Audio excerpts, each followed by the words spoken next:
Donald Trump അമേരിക്കയുടെ president പദവി ഏറ്റെടുക്കുന്നതിന് തൊട്ട് മുമ്പ് നിലവിലെ പ്രസിഡന്റ് ജോ ബൈഡൻ ഒരു വലിയ ഉത്തരവ് നൽകിയിരിക്കുന്നു, വലിയൊരു അനുമതി നൽകിയിരിക്കുന്നു. റഷ്യക്കെതിരെ ദീർഘദൂര മിസൈലുകൾ ഉപയോഗിക്കാൻ ഉക്രൈന് അനുമതി നൽകിയിരിക്കുന്നു. റഷ്യ മുൻപ് തന്നെ പറഞ്ഞിരുന്നു, പാശ്ചാത്യ ശക്തികൾ നൽകിയ ആയുധങ്ങൾ തങ്ങൾക്ക് നേരെ ഉപയോഗിച്ചു കഴിഞ്ഞാൽ അതിൻ്റെ ഒരു വലിയ പ്രത്യാഘാതം നേരിടേണ്ടി വരുമെന്ന്.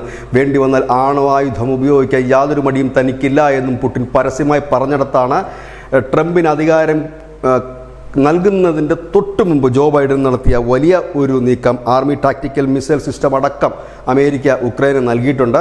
ഈ ആയുധം നൽകുന്ന രാജ്യത്തിൻ്റെ അനുമതി ഉണ്ടാകണം, ഇത് ഉപയോഗിക്കുന്ന രാജ്യത്തിന്.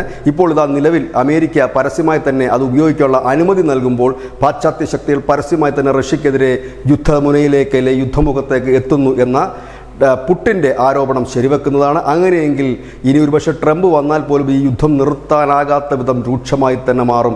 ഏവരും ഭയപ്പെടുന്നത് റഷ്യക്ക് നേരെ ദീർഘദൂര മിസൈലുകൾ, അതായത് അമേരിക്ക നൽകിയ ദീർഘദൂര മിസൈലുകൾ ഉക്രൈൻ പ്രയോഗിക്കുകയാണെങ്കിൽ റഷ്യയുടെ തിരിച്ചടി അതിഭീകരമായ ഒരു തിരിച്ചടി തന്നെയായിരിക്കും. പുടിൻ പരസ്യമായി തന്നെ പറഞ്ഞു കഴിഞ്ഞിരിക്കുന്നു, ആണവ നയങ്ങൾ ഞങ്ങൾ മാറ്റിയിരിക്കുന്നു, ആണവായുധം ഉപയോഗിക്കാൻ യാതൊരു മടിയും തങ്ങൾക്കില്ല പാശ്ചാത്യ ശക്തികൾ ഇതിൽ ഇടപെട്ടാൽ. ഏതായാലും ട്രംപ് പോകുന്നതിന് മുൻപ് ബൈഡൻ കൊടുത്ത പണിയാണോ ഇതെന്നറിയില്ല. കാരണം ട്രംപ് ഈ ജയിച്ചതിന് ശേഷം അദ്ദേഹം പറഞ്ഞത് ഉക്രൈൻ റഷ്യ യുദ്ധം എത്രയും പെട്ടെന്ന് താൻ അവസാനിപ്പിക്കും, അതിനുള്ള നീക്കങ്ങൾ നടത്തും.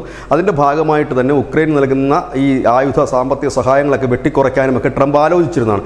അങ്ങനെ ലോകം ഒരു സമാധാനത്തിലേക്ക് നീങ്ങുമെന്ന് കരുതിയതിടത്താണ് ജോ ബൈഡൻ്റെ ഈ ഒരു വലിയ പാര എന്ന് തന്നെ പറയേണ്ടി വരും. ഇതൊരു വലിയ യുദ്ധത്തിലേക്ക് തന്നെ നീങ്ങും എന്നുള്ളൊരു വലിയ സൂചന തന്നെയാണ് നൽകുന്നത്. കാരണം നിലവിൽ സെലൻസ്കി വളരെ നാളായിട്ട് അമേരിക്കയോട് ആവശ്യപ്പെടുന്നതാണ് തനിക്ക് ഇതിനുള്ളൊരു പെർമിഷൻ തരണം ഈ ആയുധങ്ങൾ ഉപയോഗിക്കാനെന്നുള്ളത്.